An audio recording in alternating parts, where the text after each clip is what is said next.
Inafis Polda Sumatera Barat melakukan olah tempat kejadian perkara penembakan Kasat Reskrim Polres Solok Selatan untuk mengungkap motif peristiwa tersebut. Olah TKP dilakukan di parkiran Mako Polres Solok Selatan, tempat di mana pelaku AKP Dadang Iskandar menembak korban. Di TKP petugas menemukan 2 selongsong peluru yang digunakan pelaku. Sebelumnya, Polda Sumbar juga mengumpulkan sejumlah barang bukti berupa mobil serta senjata api yang digunakan pelaku untuk menembak korban.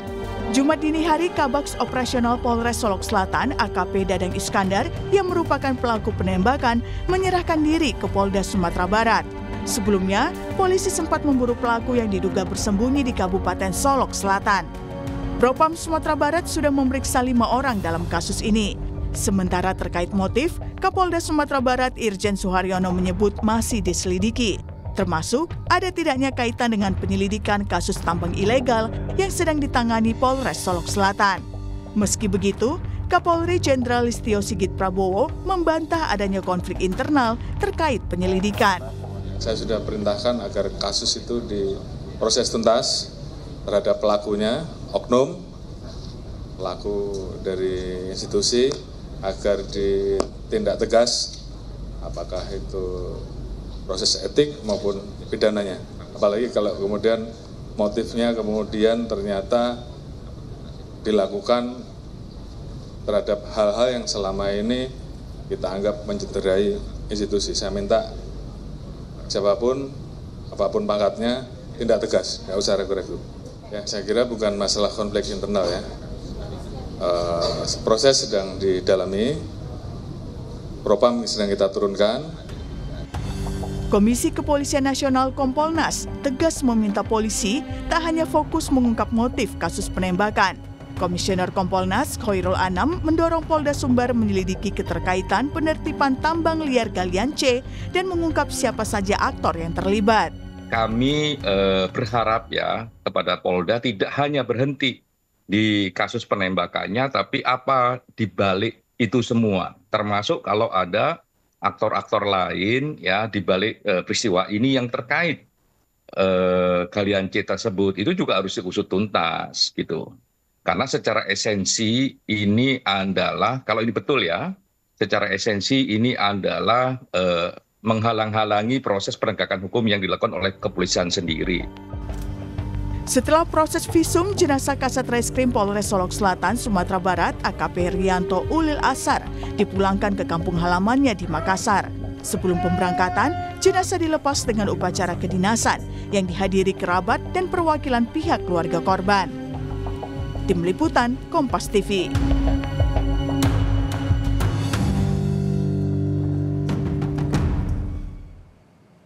Saudara, peristiwa polisi tembak polisi di Solok Selatan, Sumatera Barat mengejutkan publik. Apalagi penembakan diduga terkait masalah tambang yang tengah diselidiki Polres Solok Selatan. Apa yang sebenarnya terjadi? Kenapa aparat hukum justru menjadi pelaku tindak kriminal?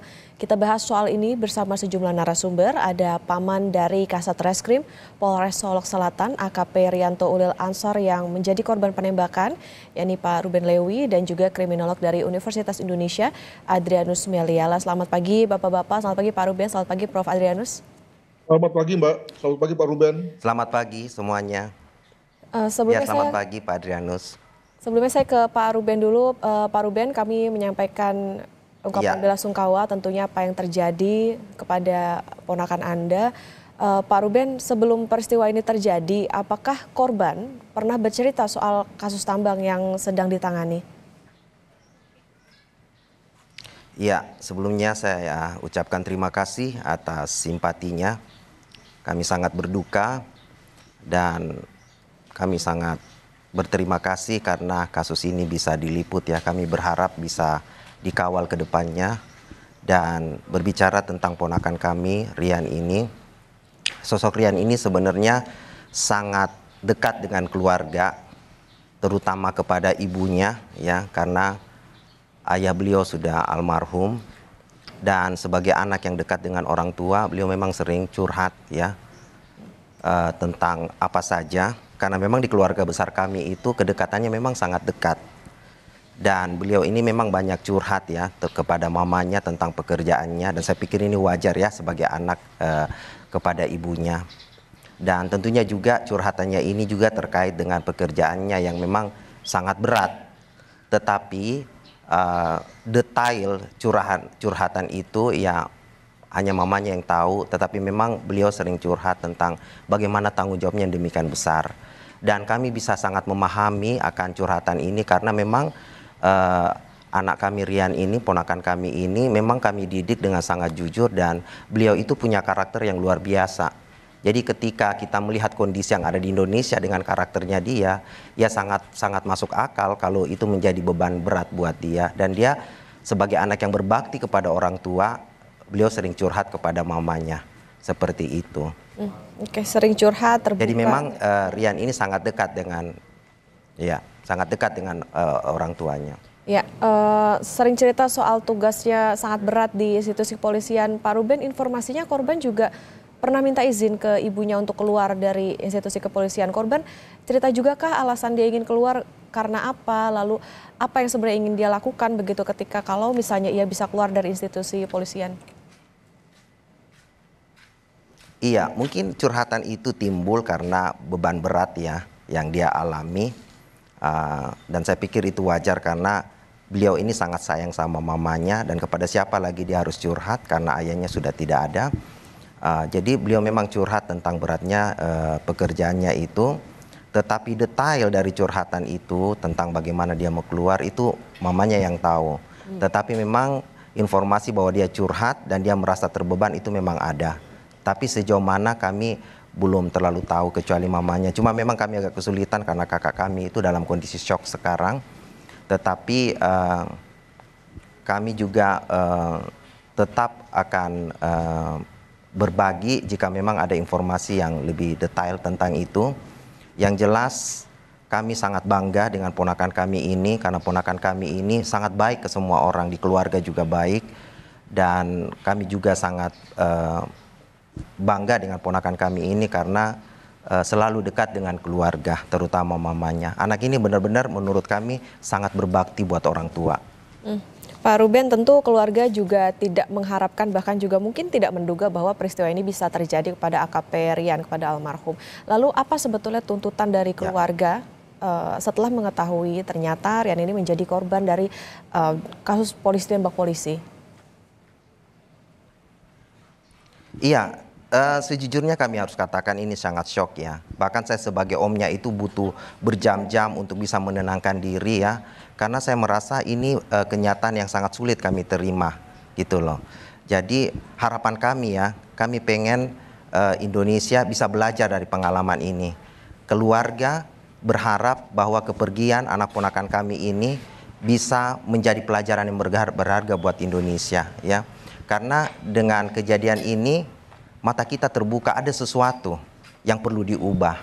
Bayangkan ya, seorang anak bangsa yang punya kejujuran harus meregang nyawa hanya karena dia mempertahankan kejujurannya. Ini sesuatu yang sangat mengerikan buat kami dan tentu juga ini karena ini era global di mana ditonton semua orang. Saya berharap dan keluarga berharap sangat ya kasus ini dikawal sehingga keadilan benar-benar bisa ditegakkan dan kita semua bisa belajar dari pengalaman ini. Kami berharap pengalaman ini tidak terulang lagi. Cukup satu, jangan lagi ada yang lain. Oke, ada keinginan kah Pak untuk tuntutan apa yang bisa dikenakan kepada pelaku? Ya, kami dari keluarga besar tetap mempercayakan kepada kepolisian, tetapi kami juga berharap kepada masyarakat seluruh Indonesia, juga media untuk mendukung, mengawal kasus ini sehingga kasus ini benar-benar bisa terang benderang, ya bisa menegakkan keadilan sehingga bisa menjadi pelajaran yang berharga buat semua orang. Karena kami juga perlu akui bahwa masalah ini masih bergulir dan akan terus bergulir sehingga kebenaran itu akan nampak dengan nyata dan kami berharap bisa dikawal karena hanya pengawalan yang tulus dari masyarakat, dari media dan dari kita semua sehingga ini kasus ini bisa terselesaikan dengan baik. Oke, saya ke Pak Adrianus. Prof, polisi tembak polisi ini diduga terkait dengan kasus tambang. Apa yang bisa Anda analisa dari peristiwa ini? Analisa yang paling baik yang bisa kita lakukan terkait dengan kasus seperti ini adalah memakai perspektif budaya kepolisian. Jadi kalau tadi saya menggarisbawahi apa dikatakan oleh Pak Leon soal tekanan, maka tekanan itu mesti dibaca dalam konteks budaya polisi gitu. Tentu bagi kita yang orang luar apa sih tekanannya gitu. Tapi bagi sesama polisi, maka tekanannya bisa datang dari sesama teman, ya sesama lifting ya, mengandalkan pada kesejawatannya, pertemanannya untuk misalnya agar jangan meneruskan kasus karena dia teman saya misalnya. Ada juga tekanan datang dari orang yang dengan jabatan atau pangkat lebih tinggi. Nah ini biasanya intervensinya keras ini ya, membuat lalu siapapun akan berhitung karena begitu dia menolak maka kemungkinan jabatannya bisa terancam, bisa dimutasi dan seterusnya. Nah pada kasus AKP Dadang ini kelihatannya karena keduanya kan sama-sama pangkat ya, sama-sama AKP gitu. Tapi ada yang beda di antara keduanya adalah satu polisi yang sudah berusia senior, satu polisi muda. Bahkan boleh dibilang, saya mengutip apa yang dikatakan oleh Pak Leon, polisi yang memiliki masa depan cemerlang, masa depan yang masih panjang begitu. Ini lalu kemudian biasanya menimbulkan semacam kecemburuan, lalu kemudian ada situasi di mana kamu kok nggak mandang saya, lalu kamu kok seperti anak muda yang tak tahu diuntung, dan begitulah retorikanya yang lalu kemudian bisa menghasilkan satu kekerasan. Pada umumnya sekali lagi dengan konteks budaya kepolisian, pada umumnya semua polisi akan berhenti pada titik di mana kemudian lalu pendekatan dinas kemudian dikedepankan ya.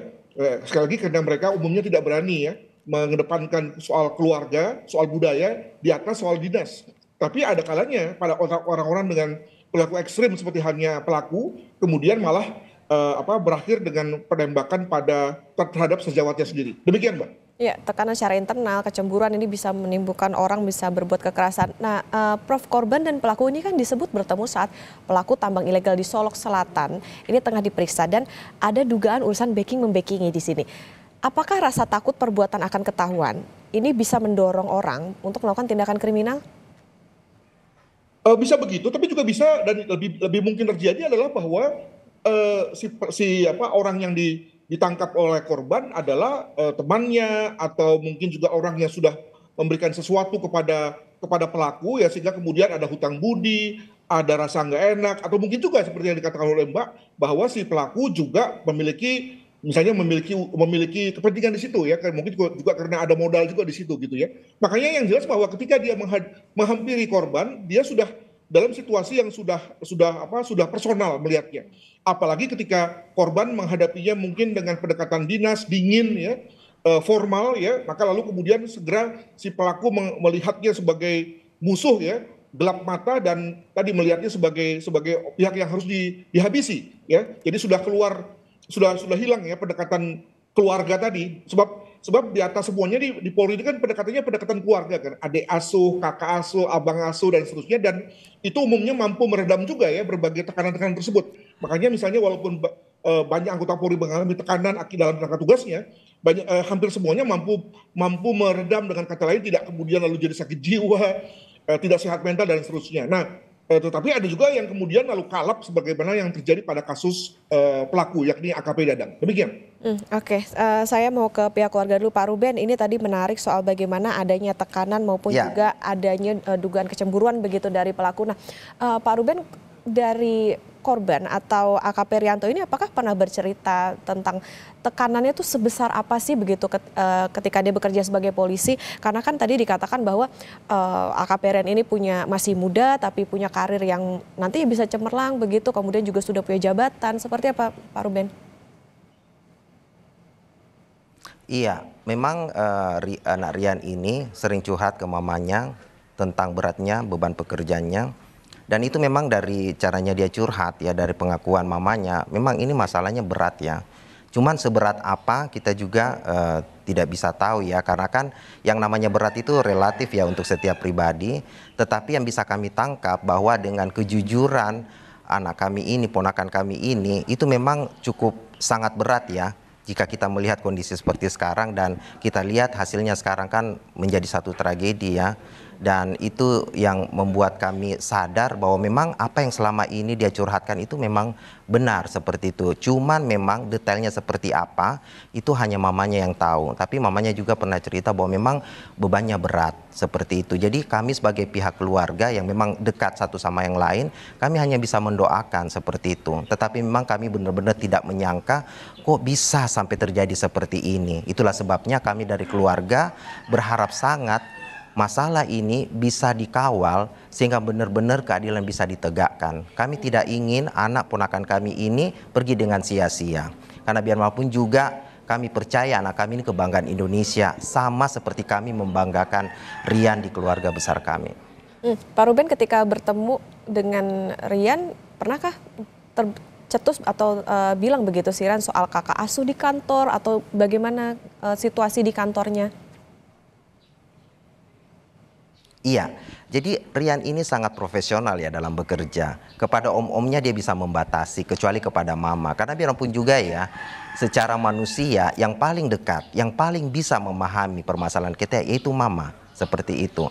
Jadi kepada omnya, kepada adik-adiknya, kepada yang lain, Rian selalu menunjukkan keceriaan. Karena memang Rian ini sosok yang sangat, menurut saya sangat luar biasa ya, cerdas, pribadinya bagus, interpersonalnya bagus, kemudian dia bisa menyenangkan semua orang, dia tahu membahagiakan orang. Itulah sebabnya dia mengukur ya sejauh mana curhatannya kepada omnya, kepada tante, kepada adik, dan juga kepada mamanya seperti itu. Tapi ya kami juga dapat informasi dari mamanya bahwa dia juga curhat masalah pekerjaan, dan itu membuat kami juga merasa harus mendukung dia secara moral lewat doa. Tapi kami sekali lagi tidak pernah menyangka kok bisa berujung tragedi seperti ini. Meskipun tadi catatannya adalah memang Rian ini bercerita soal bagaimana tekanan di kantornya. Prof. Adrianus, jadi kalau kita melihat apa yang terjadi, apa sebetulnya yang bisa dilakukan terutama oleh institusi kepolisian untuk bisa menyelesaikan kasus ini? Karena lagi-lagi catatannya adalah soal polisi tembak polisi ini bukan hanya terjadi satu kali. Saya tidak mau masuk ke kasus ini karena sudah cukup jelas ya terang benderang posisinya.